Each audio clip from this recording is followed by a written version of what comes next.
আমি যদি আপনাকে বলি আপনি আপনার ষাঁড়গুলোকে যে পরিমাণ দানাদার খাদ্য দিচ্ছেন সেই পরিমাণ কি আপনি লাভবান হচ্ছেন? আমি যদি আপনাকে প্রশ্ন করি আপনার গাভীকে যে পরিমাণ দানাদার খাদ্য দিচ্ছেন সেই পরিমাণ কি আপনি দুধ পাচ্ছেন? এই বিষয়গুলো গোবর দেখে কিভাবে বুঝবেন? তো আপনি অবশ্যই প্রথমে যদি আপনার নতুন খামারি হয়ে থাকেন অবশ্যই বলবেন, প্রশ্নের উত্তর দিবেন না। তাহলে চলুন আপনাকে প্রশ্নের উত্তরগুলা বিস্তারিত আলোচনার মাধ্যমে দিই। তো আপনি কিভাবে গোবর দেখে বুঝবেন যে আপনার খাদ্য তালিকা ঠিক আছে? গরু একটি অবলা প্রাণী, গরু কিন্তু মুখে কথা বলতে পারে না। গরুর গোবর দেখে বুঝে নিতে হবে গরুর খাদ্য তালিকা ঠিক আছে কি না। তো মূল ভিডিও শুরু করার আগে আপনাদের কাছে অনুরোধ, আপনারা যদি আমাদের চ্যানেলে নতুন হয়ে থাকেন অবশ্যই চ্যানেলটি সাবস্ক্রাইব করবেন এবং এরকম তথ্যবহুল ভিডিও পেতে অবশ্যই আমার চ্যানেলটি সাবস্ক্রাইব করবেন। তো বন্ধুরা আর কথা না বাড়িয়ে মূল ভিডিওতে চলে আসলাম। যারা নতুন অবস্থায় খামার করছেন গোবর দেখে বুঝতে পারছেন না যে আপনার খাদ্য তালিকা ঠিক আছে কি ভুল, তো প্রথমে যদি আপনি দেখেন আপনার গোবরগুলো এরকম শক্ত, 6টা রিংয়ের মতো আছে গোল এবং উচ্চতা প্রায় 2 থেকে 2.5 ইঞ্চি 3 ইঞ্চি হচ্ছে, তার মানে আপনার খাদ্য তালিকা ভুল। আপনার খাদ্য তালিকায় প্রোটিনের পরিমাণ অনেক কম, এ কারণে গরুর গোবর এরকম শক্ত 6টা রিংয়ের মতো এবং উচ্চতা 2 থেকে 2.5 ইঞ্চি হচ্ছে। তো এক্ষেত্রে আপনাকে অবশ্যই প্রোটিনযুক্ত খাদ্য দিতে হবে, বেশ বাড়াতে হবে, নাহলে কিন্তু আপনি দিন শেষে খামার থেকে লাভবান হতে পারবেন না। আপনি যে পরিমাণ খাদ্য দিবেন অর্ধেক লস হবে আর অর্ধেক থাকবে। তো সেই ক্ষেত্রে আপনি খামারের সেক্টর 6 মাস 1 বছর পর কিন্তু বন্ধ করে দিতে হবে এবং গুনতে হবে লসের অংশ।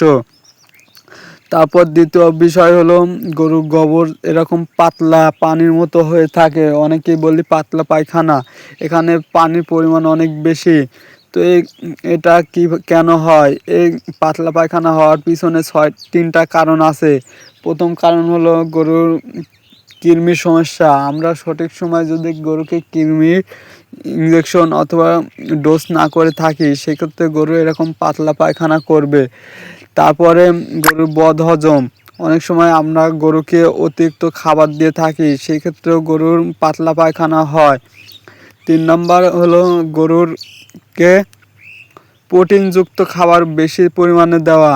গরুকে যদি আপনি প্রোটিনযুক্ত খাবার বেশি পরিমাণ দিয়ে থাকেন সেক্ষেত্রেও কিন্তু আপনার গরু এরকম পাতলা পায়খানা করবে। তো এখন আপনাকে বুঝতে হবে যে কেন এরকম পাতলা পায়খানা হচ্ছে, এই 3টা বিষয়ের মধ্যে কোনটার কারণে এরকম হচ্ছে এটা কিন্তু আপনাকেই বুঝতে হবে। আর প্রথম বিষয়টা ছিল গরুর শক্ত গোবর দেওয়া। শক্ত গোবর দেওয়ার একটাই কারণ, সেটা হলো প্রোটিনযুক্ত খাবারের পরিমাণ কম। এখানে কিন্তু বোঝার কিছুই নেই, আপনি শুধু প্রোটিনযুক্ত খাবার বাড়িয়ে দিবেন। তাহলে এখন প্রশ্ন হলো যে ভাই কিভাবে বুঝবো যে আমার গাভীর অথবা ষাঁড় গরুর খাদ্য তালিকা ঠিক আছে? এটা গোবর দেখে কিভাবে বোঝা যাবে?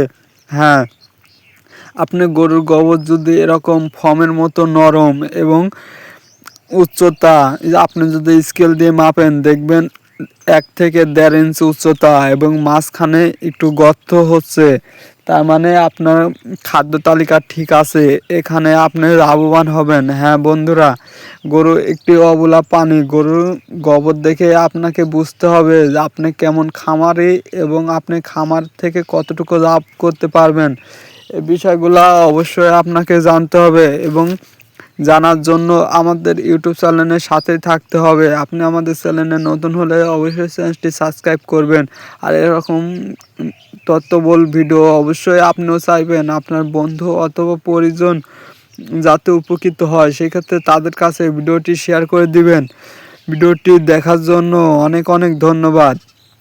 দেখা হচ্ছে পরবর্তী ভিডিওতে, ততক্ষণ সুস্থ এবং ভালো থাকুন। আসসালামু আলাইকুম। ভিডিওটি শেষ করার আগে আরেকটু কথা, আপনি যদি আপনার খামারের ভিডিও আমাদের ইউটিউব চ্যানেলের মাধ্যমে প্রচার করতে চান অবশ্যই ডিসক্রিপশন বক্সে আমাদের হোয়াটসঅ্যাপ নাম্বার আছে, সেখানে গিয়ে আপনি হোয়াটসঅ্যাপে যোগাযোগ করতে পারেন এবং